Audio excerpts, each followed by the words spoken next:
OK, ceci c'est mon blog numéro 2 pour parler un peu de la journée numéro 2. Donc, journée numéro 2 qui est commencée à Edmundston pour se terminer à Saint-Quentin. Donc, qui s'est déroulé lundi, le 18 septembre 2012. Et donc, c'était une journée ensoleillée, beau soleil, avec un vent. On a eu un bout de temps dans le dos, un petit bout de temps dans la face, donc ça s'est très bien passé. On a commencé la journée, c'est sûr, à Edmundston, en visitant la polyvalente Cité des Jeunes. Et petit fait intéressant, donc, puisque j'ai déjà habité dans la région d'Edmundston, je connaissais des gens à la polyvalente, dont Madame Denise Gendron, qui était une ancienne enseignante, une de mes anciennes enseignantes lorsqu'elle habitait dans la péninsule acadienne. Donc, très content de la voir.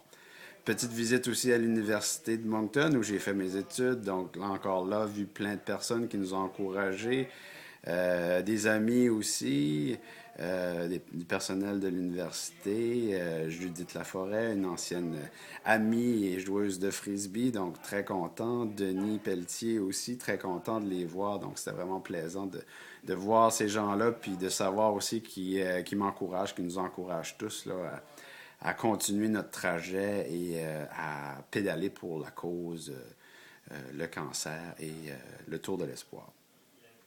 On a fait un arrêt ensuite de ça à Saint-Basile et à l'école régionale de Saint-Basile. Et je dois vous dire que on a eu toute une surprise touchante où on a rencontré, bien sûr, les élèves nous ont très bien accueillis. C'était énergisant d'être à l'école là et on a été aussi présenté à un jeune garçon, si je me trompe pas, j'espère que je me trompe pas, non, c'est Anthony Bellefleur, qui est atteint d'une leucémie, donc un petit garçon de 5 ans.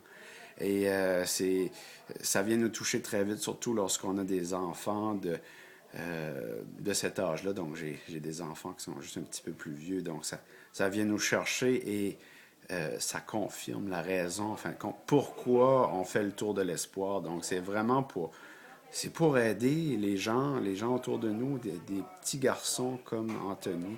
Donc, on fait ça pour les aider, donner un espoir de guérison et pour bien d'autres. Ça m'apporte aussi à mentionner quelque chose que j'ai oublié de mentionner pour la journée d'avant, la journée du dimanche, où on avait fait notre trajet là, entre Grand-Sault et Edmundston, la dernière partie du trajet. On a eu la chance d'avoir Francine Franqueur, qui était la fille de Christine Franqueur, qui avait fait la tournée du Tour de l'Espoir l'année passée avec nous autres. Elle est enseignante à la Cité des Jeunes. Et elle a fait le dernier kilomètre avec nous juste pour démontrer. Elle est en rémission, donc elle est libre de cancer maintenant, mais elle a été atteinte du cancer l'année passée.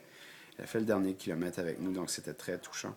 Et on a aussi le père d'un de nos amis, un de mes amis du Tour d'Espoir, Claude, qui, son père, est atteint du cancer présentement. Ils ont fini le dernier kilomètre en tandem, donc ça, c'était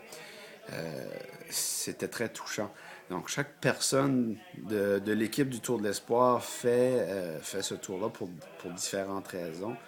Comme Claude, il le fait pour encourager son père à mieux combattre cette maladie-là. Donc, ça, c'est un cri du cœur, ou c'est son cœur qui parle, et ça se voit par chaque coup de pédale qu'il fait.